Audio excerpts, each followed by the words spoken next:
Another day, another basketball stories na naman ang pagkikwentuhan natin. At ngayon nga ay ang pag-uusapan natin ang latest trade update kay Rui Hachimura. At ang balitang kailangan na nga daw kunin ng Golden State Warriors si Lauri Markkanen.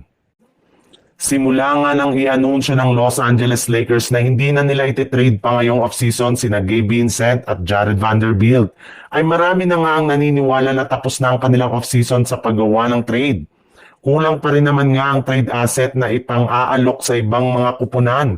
Ngunit dyan nga po kayo nagkakamali dahil ayon nga sa pinakahuling inilabas na balita, may posibilidad pa rin gumawa si Rob Pelinka ng isang blockbuster trade sa mga susunod na linggo bago pa man magtapos ang off-season.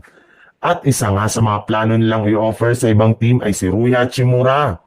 In fact, bagamat man nga pwedeng-pwede na siyang pumirma at kumuha ng bagong contract extension sa Lakers ngayong off-season, ay hindi pa rin naman nga daw nila ito balak gawin.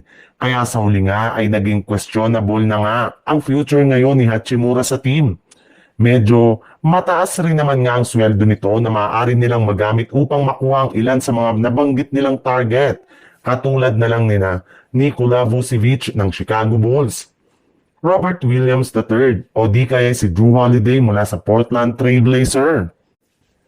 Sa ibang balita naman, alam naman nga po ninyo na isa nga ang Utah Jazz sa mga kupunan na may tuturing na isa sa pinakamahinang team sa Western Conference sa kabila ng pagkakaroon nila ng mga batang talento kagaya na lang ni Lauri Markkanen.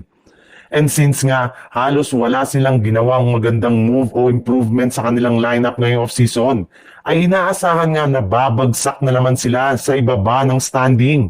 Ngunit ayon nga sa ilang mga analyst, may posibilidad rin naman nga daw na maging competitive na next season ang Utah Jazz, lalo pat unti-unti nang mas gumagandang performance at galaw ng kanilang main man na si Lauri Markkanen na kasalukuyang nagpapakitang gilas ngayon sa Eurobasket.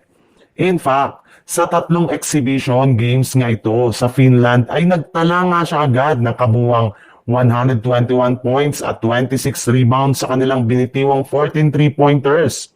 Kaya dahil dyan, ay ang average nga siya dito ng 40.3 points sa kanilang 68.8% shooting sa field goal at 53.8% shooting sa 3-point line.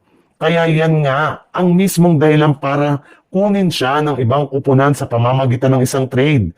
At isa nga daw sa mga dapat kumuha sa kanya ay ang Golden State Warriors na mas mapapakinabangan si Markkanen kesa sa Utah Jazz.